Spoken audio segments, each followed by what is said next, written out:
Gachagua. Hii serikali tulitafuta na shida mingi sana. Hatuwezi kubali mtu haribu. Kenyans will be shocked. Hiyo ikulu nimeweka mitego kila kona, kila kona. Hapo iko kibarua. 291 members of this National Assembly pended their signatures in support of this motion. Trust you're having a good afternoon on this Saturday, the 5th of October. Many thanks for joining us on NTV at 1, a comprehensive look at news making headlines this hour. My name is Michelle Ngele Oviambo. Welcome to the broadcast. We begin with a developing story. The public participation exercise for the impeachment of Deputy President Rigathi Gachagua continues today, with low turnout reported across the country. Kenyans have since yesterday turned up at various locations to add their voice to a motion to remove the second in command. Well, let's cross over to Nyeri, where our Margaret Kimathi is keeping a watch of the events there. Kimathi, there was lots of anxiety in Nyeri in the first exercise yesterday. What is the situation looking like today? And thousands of Kenyans turned out yesterday for public participation exercise for the impeachment of Deputy President Rigathi Gachagua. But today, the situation is different. We've traversed the 6 constituencies in Nyeri County, and there is low turnout. And right about now, I'm in Othaya, and I can see the chairs are empty, and just few locals are coming in and filling in the form and just going home.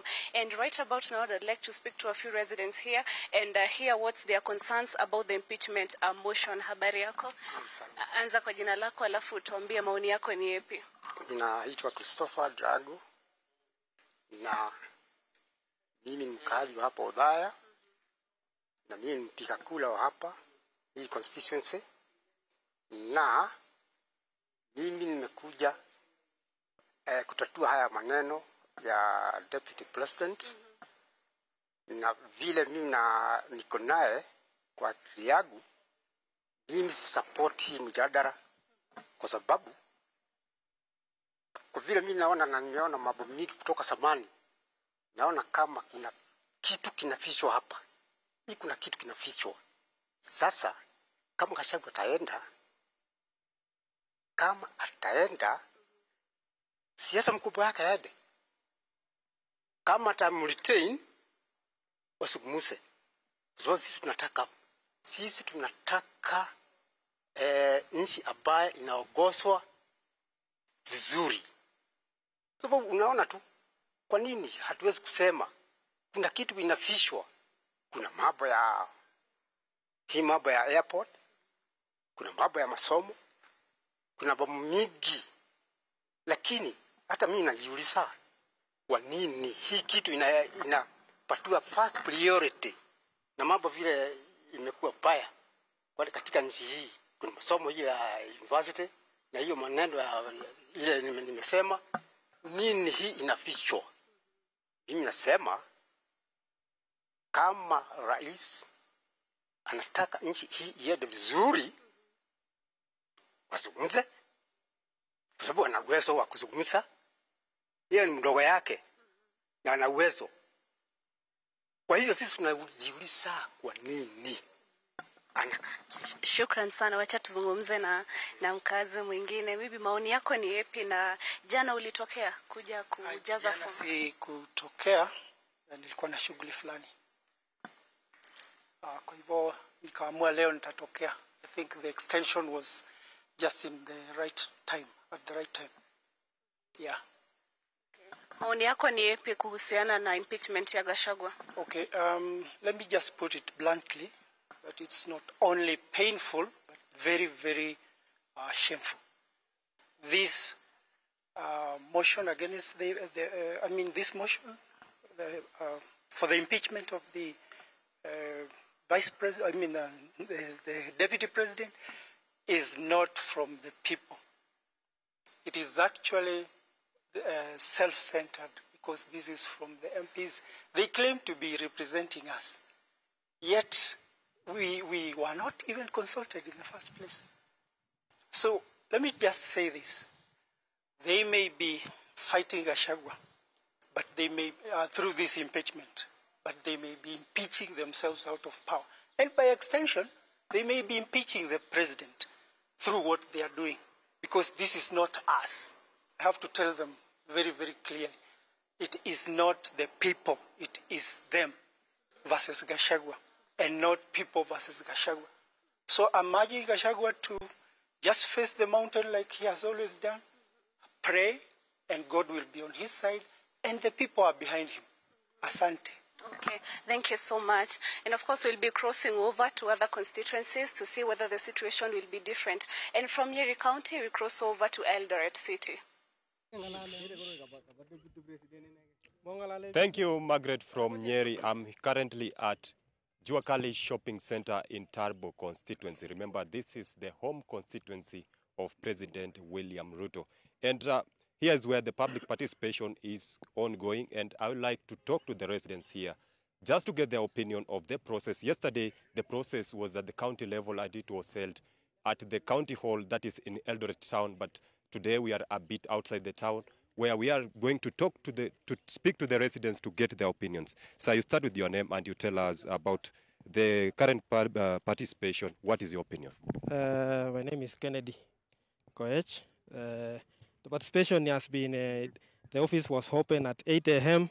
The participation is going on well. We have, there are around 300 to 400 participants who have participated. Some of them have even filled forms. So the process has been peaceful, and the residents are giving opinion clearly. So we want to also thank the High Court for giving the residents of Tarbo, for bringing it closer to them, to our constituency offices around the country, so that many people can give their views and many people can be reached. Thank you so much. We can get an opinion for another residents. What's your name? Okay, thank you so much. My name is Kipsang Belia from Kamakutwad, Tarbo Sub-County. I arrived here at 11 a.m. to express my right. But I want to say this thing is not fair the way I was expecting. Because I arrive here, but the first thing ambayo nilipewa hapa, nimeambiwa ni sign tu. Nisome karatasi alafu ni sign. But the thing ambayo niliona, ambayo serikali walisema ni public participation. I was expecting nipate watu ambao wametumwa from the national government, wakuja hapa wanifunze kwanza, wanisomee hii kwa sababu nini hii ifanyike, ndio at the end mimi niakirie ama nikatae. Lakini mahali nimefika hapa nimeshangaa sana kwa sababu sijaona ofisa yeyote ambaye alileta hii makaratasi. Watu ambao wanasimamia hii kitu ni watu ambao wanasimamia hii constituency ya Tarbo. So how fair is this thing kwa serikali yetu ya Kenya? Ikuwe ni player unacheza na ni referee tena. So itakuwaje fair? Mimi kama ninatoa opinion yangu itafika huko na wale watu ambao wanasimamia ni the same referees na ni the same players. Thank you. Thank you. We have a person with disability here. Sir, is this has the process been fair to you, or how do you say it? Jina langu ni Kennedy Kipto, mkaaji wa eneo la Tarbo katika wadi ndogo hii ya Kamagut. Niliweza kufika hapa majira ya saa 5 nikiwa na matarajio ya kwamba ninakuja kushiriki mazungumzo kuhusu kubanduliwa ama kubakishwa kwa naibu wa rais. Cha ajabu ni kwamba nilipofika mahali hapa niliambiwa tu sign karatasi baada ya kuisoma. What I want to say is this: a written document is one, understanding a written document is another. So hapa nililaka mtu ambaye ananielezea clauses za katiba ambazo zimewekwa hapa ndani. And you all know that the Bible is written, but somebody who makes me understand the Bible is the pastor. So I feel that my rights as a person with disability iko infringed because nimelack your access to information kuexplainiwa, keeping in mind that I'm a low vision person. Thank you. Thank you. Thank you so much. You can get another opinion here. Kwa majina mimi naitwa Paul Yego. Mimi ni mkaaji wa hapa Tarbo. Na shughuli ya leo nimeshukuru kwa kuwa tumefika katika ofisi ya Tarbo na tumepata ikiwa wazi, na katika shughuli hiyo nilipewa ile karatasi, nikaangalia ile crimes ambayo naibu wa rais amewekelewa, nikaguswa na moja ya kwamba ameweza kuchukua mali ya taifa ambayo amount to 5.2 billion, ambayo imeniuma roho sana kwamba mwanafunzi kule shuleni hapati pesa na kumbe kuna mtu ambaye amechukua pesa. Kwa hivyo aende. Asante. Maybe for gender inclusivity, your name, madam? My name is Jennifer Cheptanui Bet. My area is Ugoi, near President. I'm happy, but I come morning hours here. Hakuna mtu alikuja kunielezea nikaambiwa sign. I don't know I'm signing what. Sasa hii kitu imenisumbua sana, ndio hii karibu, lakini hapa tuko na furaha, tumepika na tumefaulu. Amen. Thank you. Those are just the opinions of the residents here in Kapseret.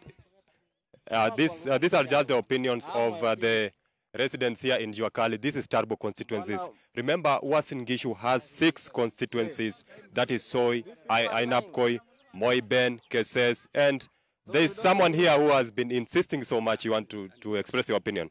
Just in 10 seconds. Okay, thank you. Okay, my name is Sebastian Kiprotich. I have been here from morning. Since 7 a.m. I was here. Ofisi ilikuwa imefunguliwa na nilikuja nikaelezwa jinsi hii karatasi ililetwa, na pia nilifurahia sababu nilisoma pia mimi mwenyewe na nikaona zile violation yenye Gachagua alijaribu kuviolate ni ukweli. So I want to say Gachagua have been threatening the MPs of North Rift, which is not right. Kwani Gachagua ni nani aanze kutisha watu wetu? Sasa mimi tumeanguka na Gachagua. Thank you. For the interest of time, we'll hand over to David Modhoka for now, but later we'll come back to the residents and record their views. Thank you so much. Back to you, Modhoka.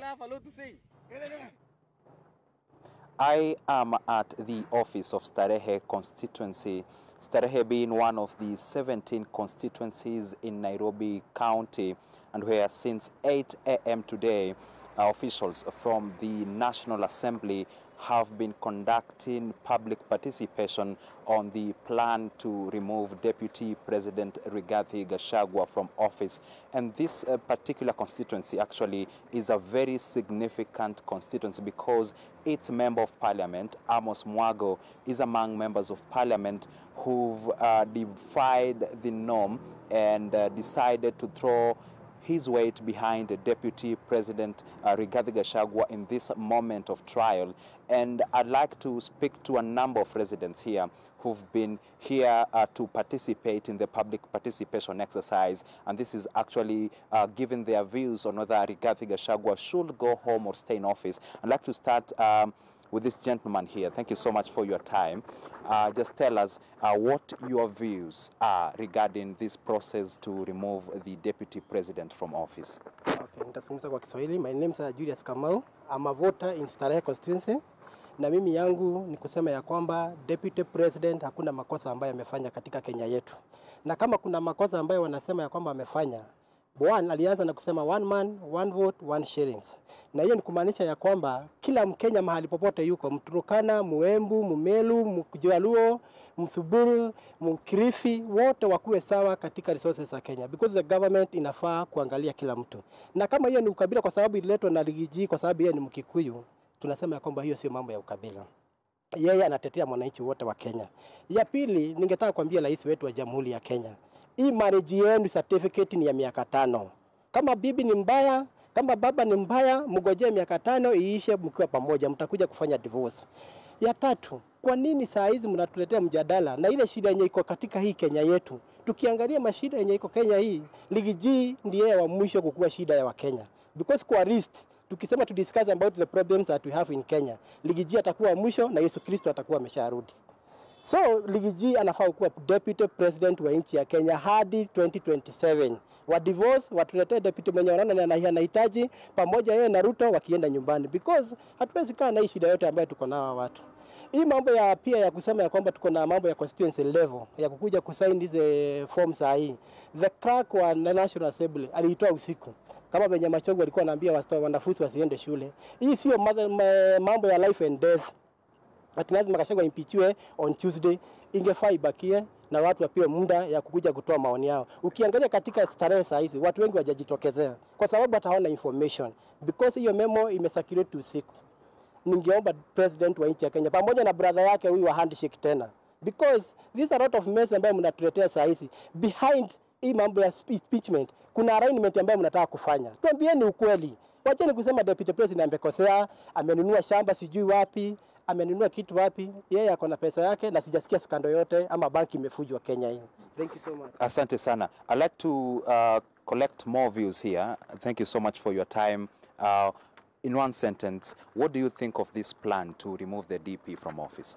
Nitaanza kwa kusema hivi. Majina yangu naitwa Edward Rioba. Mimi ni katibu mkuu wa bunge la Wazalendo Kenya. Hapa ndipo mahali pangu pa kujivunia, ndio napiga kura hapa Starehe. Mimi nitaanza kwa kusema hivi.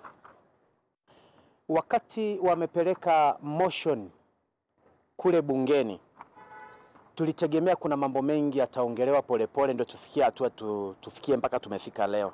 Lakini kitu kimetushtua sisi kama Wakenya. Inakuaje leo imefanyika? Kesho imefikia haraka twende vikao shirikishi. Hapa tunaona hii kitu ilikuwa imepangwa mwaka mmoja kabla. Ndio maana tunashtuka. Sisi tunasema hivi, yameandikwa mambo 11 ambayo Gachagua amefanya. Let's tuamini kwamba ni kweli amefanya mambo 11. Unataka kuniambia mambo 11 hakuna zuri ile amefanya katika haya 11? Lazima kuna zuri. Hilo zuri nalo walielezee, nalo Wakenya waone. Alafu cha kunishangaza zaidi katika haya mambo 11.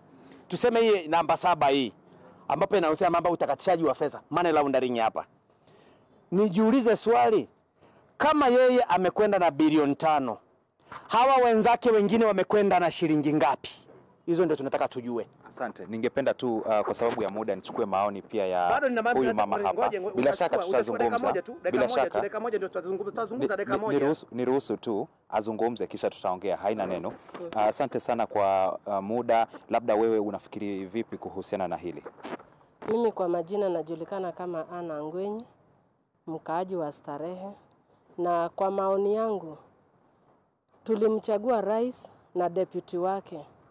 Mimi kama mama wa Starehe, maoni yangu ni kwamba kama deputy anaenda, president pia waende wote, kwa sababu tulivote kwa kikapu moja. Na sioni hii makosa kubwa ambaye deputy president amefanya ambapo hawezi kaa chini wakaweza kusuluhisha hii issue. Starehe constituency tuko na shida mingi sana, na kama Mkenya tuko na mambo mingi sana. Tumebomolewa manyumba na hatujapata hata suluhu. Kwa hivyo wangetusuluhishia shida zetu kuliko kutuletea mambo ya impeachment. Kwa hivyo mimi maoni yangu ni kwamba Rigathi Gachagua abaki. Kama anaenda waende wote wawili. Asante sana. Of course, those are the opinions and the views from just 3 members of the public from this constituency. They have a lot to say, and indeed we'll be speaking to them as well as their colleagues and other residents who are here just to get the feel and the grasp of the views and the opinions of members of public from this constituency, being in Starehe constituency. Back to you in studio. Many thanks. That is David Mudhoka from Nairobi, taking a look at the public participation exercise as the National Assembly extends the exercise by 1 more day as requested or ordered by the High Court. Now, according to the Constitution, the National Assembly now has a 7-day timeline within which to decide on that special motion to impeach the Deputy President Rigathi Gachagua before the Senate takes up the matter. And so the National Assembly will have a deadline of Tuesday, a matter that we'll be keeping an eye on. Let's take a break here on NTV at 1. Much more making headlines on the other side. Do stay with us.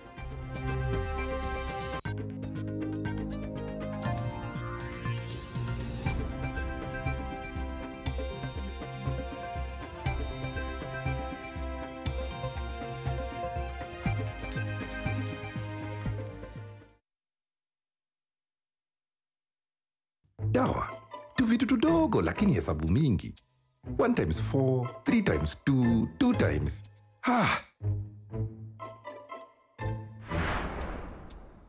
Umepitisha limit ya dawa. That's a tough pill to swallow. He's now wondering why he doesn't have Shwari medical cover. Una access full limit kutumia unavyohitaji. Ukiwa na Shwari, utawaisikia umepitisha limit ya dawa na bado kuna pesa imebaki. Bonyeza *371# kuchukua Shwari medical cover leo.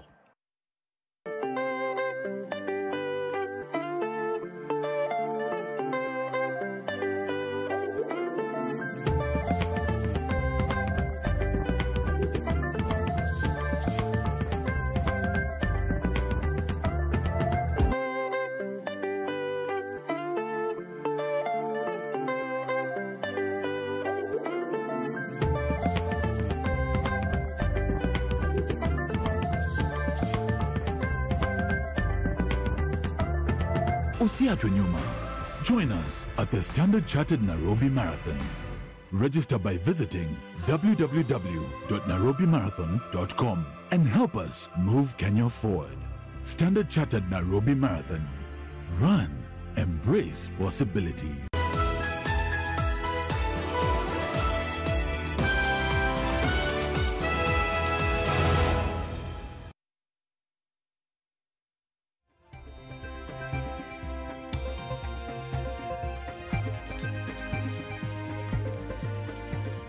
Good afternoon and welcome back. At least 8 people have been killed following clashes between 2 neighboring clans in Bangale, Tana River County over a land dispute.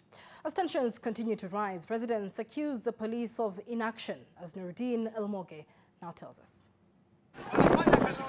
Angry residents marched to Madogo police station after 8 of their own were killed by armed gangmen. Outside the station, the villagers gathered in small groups, quietly recounting the horrifying attacks that claimed the lives of their loved ones. Kwanza nilimpata huyu ndugu yangu mkono ikamwangusha, nikimwendea karibu yake ndio zinamiminwa kwetu. Mimi nikawa nimingirika, nikavuka barabara, yeye wakamkujia pale mahali ameanguka, wakammalizia pale. Risasi karibu 4 zimempata. Mimi nilipigwa risasi karibu 30. Huyu mzee hakujua kuroll, lakini mimi niliroll, nilipigwa risasi mpaka ikakuwa vumbi. Nikaondoka kama ambao nilipindua serikali ya Kenya. Residents are devastated that the place they believed will be safer than their flood-prone village has now become a death trap.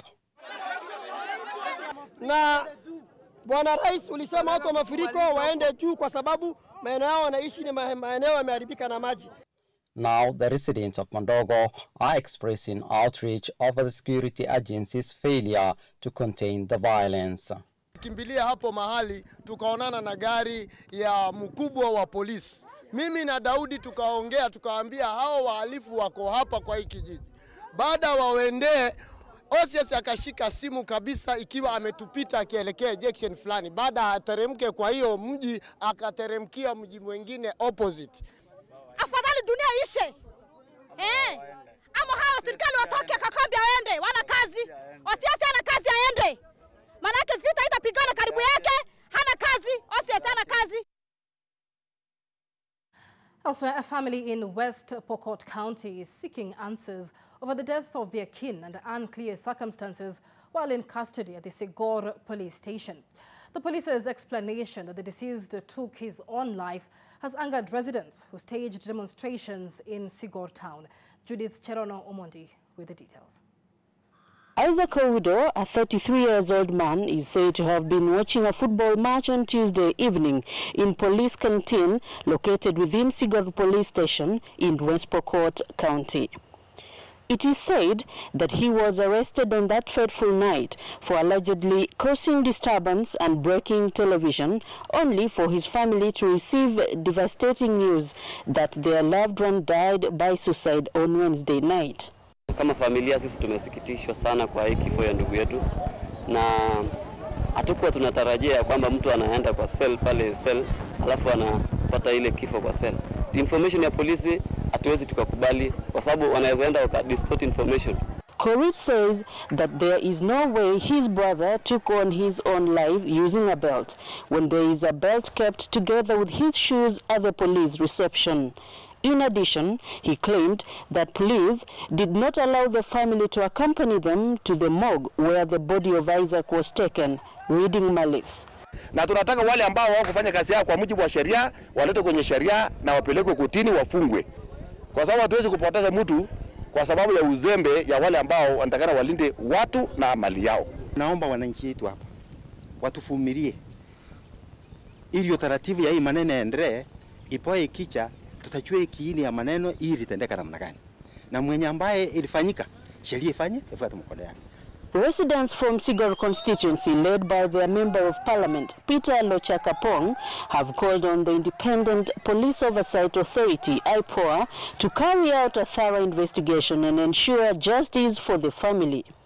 Pokot Central Sub-County Police Commander Nelson Omwenga has cautioned the residents against taking the matters on their own hands. The body of the deceased is at Kapenguria County Referral Hospital morgue awaiting postmortem. Judith Chibono, Monday, NTV, Kisumu.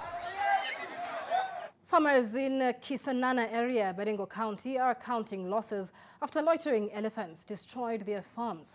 Acres of maize, tomatoes and onions have been destroyed by the elephants, leaving farmers counting losses. The farmers, who say it is not the first time they're having incurred losses because of the elephants, now want the Kenya Wildlife Service officers to intervene. A herd of elephants has left a trail of destruction in Kisianana division of Mogotio sub-county after invading and ravaging farms, leaving farmers counting losses as cases of human-wildlife conflict continue to rise. The farmers say that a herd of more than 20 elephants has for the last 2 weeks been breaking through the fences of their farms and destroying crops. Alikula hii shamba yangu wiki moja mfululizo. Bila kusimama. Wanakanyanga mahindi, wanakula ndizi, avocado, maembe. Their crops were ready and they were preparing for what could have been a bounty harvest, but the expectations have now been quashed. Hata sasa alikula shamba yangu karibu eka 10. Amekula wimbi eka moja, amekula marako eka 2, amekula mahindi sasa. According to residents, the elephants are dangerous and a threat to their lives. Hii mandovu wameniaffect sana. Karibu anakuja mpaka kwangu, hata ni hatari sana kwa sababu anakuja mpaka nyumbani mpaka ni compound. Kaingilia nyumbani, kaingilia kona ile, tukakucha na mataa hivi. Nabanya ta. Tukawachia. Mfululizo wiki moja, Jumapili mpaka Jumapili. Farmers say they have approached officers from the Kenya Wildlife Service, but they were frustrated that no action had been taken. KWS kila mwaka wanakuja wanaregister watu watu wanapewa fomu waweze kujaza ile distractions yenye ndovu wamefanya. Lakini wenyeji wanasema kwamba hawajaweza kulipwa. Serikali waangalia sisi kwa sababu wametuangamisha sana. Hakuna kitu tunapata. Unafanya kazi ya bure. The residents have now called on the KWS to move with speed and drive the elephants away to salvage the situation as they are in fear of attacks by the animals. Machakos Governor Wavinya Ndeti has ordered a comprehensive skills audit process for county staff aimed at improving service delivery across Machakos County.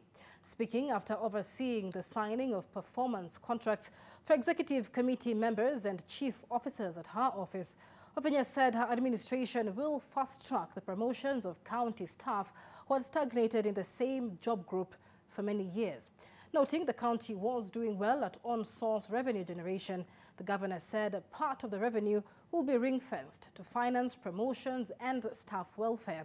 Wavinya also challenged the chief officers to devote immense energy towards serving residents and their respective staff as they do in pursuing procurement assignments.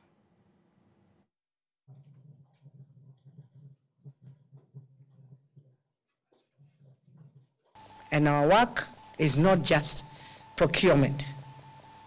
The other duties that you're supposed to be performing, apart from just procurement, when things are being procurement, everybody's in the office. When procurement is done, everybody's out. It is not going to be business as usual. The government has urged lab technicians and other medical technicians to be accredited by the Kenya Accreditation Services for recognition both internally and at the global level. Speaking during lab equipment exhibition in Nairobi, the PS for the State Department of Industry in the Ministry of Trade and Investment, Dr. Juma Muhwana, said the accreditation aims to certify the public on quality services provided and also give access to market expansion of health equipment.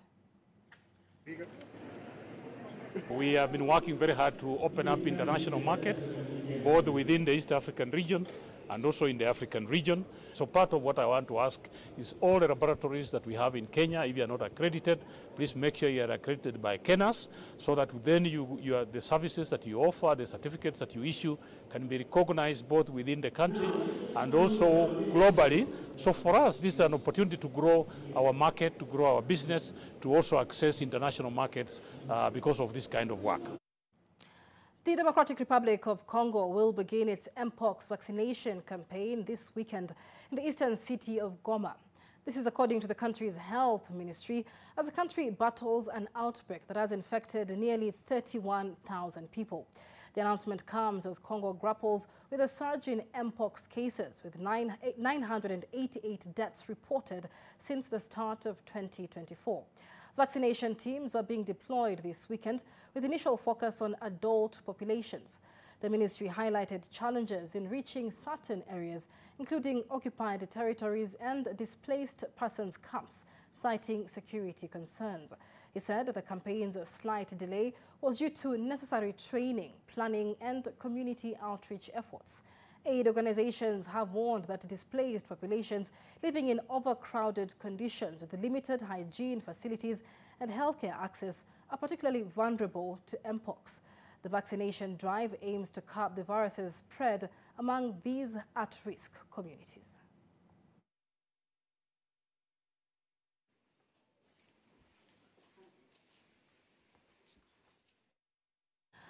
A cholera outbreak has hit Nigeria's northeastern Borno state, already reeling from floods that displaced nearly 2 million people. Flooding in Borno began when a dam overflowed following heavy rains, displacing millions of people from their homes and damaging health facilities and other infrastructure. Cholera outbreaks are not uncommon in Borno, the epicenter of a 15-year-old Islamist insurgency that has displaced thousands into camps and strained sanitation facilities and potable water sources. Borno Health Commissioner Baba Malam Ghana told reporters that tens of cases have been recorded following tests, but no deaths so far. A National Reference Laboratory in Abuja has confirmed 17 out of these samples were sent were positive for Vibrio cholerae, which is what is causing cholera disease. We've seen so many cases in the past few weeks to days, and yes, we have managed them successfully. So many communities are affected in Maiduguri, Borno State, notably Gubio camp. Those in the camp, we had so many cases there. Almost 500 cases of AWD have been recorded, with 5 local government areas mostly affected. Flooding in Borno began when a dam overflowed following heavy rains, displacing millions from their homes and damaging health facilities and other infrastructure. We also have another bigger facility, cholera treatment center, which has more bed capacity. So patients with suspected symptoms of cholera go to those facilities, and then we treat them effectively and then discharge them home. Ghana says that to combat the latest outbreak, the state has procured 300,000 oral cholera vaccine doses from the Federal Health Ministry, which have been distributed across displacement camps and flood-hit communities. In order to minimize the impact of cholera outbreak, Borno State Ministry of Health received 300,000 doses of oral cholera vaccines from the Federal Ministry of Health, for which we are immensely grateful, and equally distributed these vaccines to the IDP camps and the flood-affected communities. The state is waiting for an additional 600,000 doses of the vaccine to ensure adequate coverage, he said.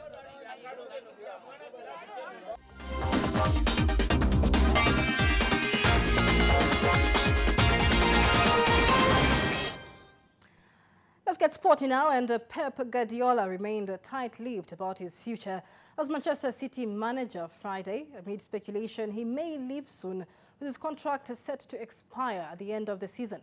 The Spaniard defended City, who are embroiled in a hearing over alleged breaches of the league's financial fair play rules, which could potentially see them face points deductions, a fine and relegation if found guilty.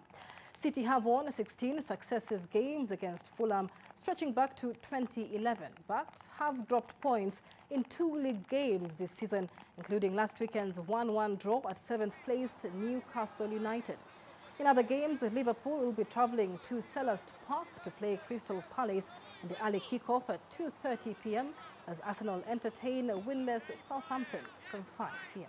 Hi, Pat. Obviously, the fans are asking you directly, do you want to stay? Do you have an answer for them?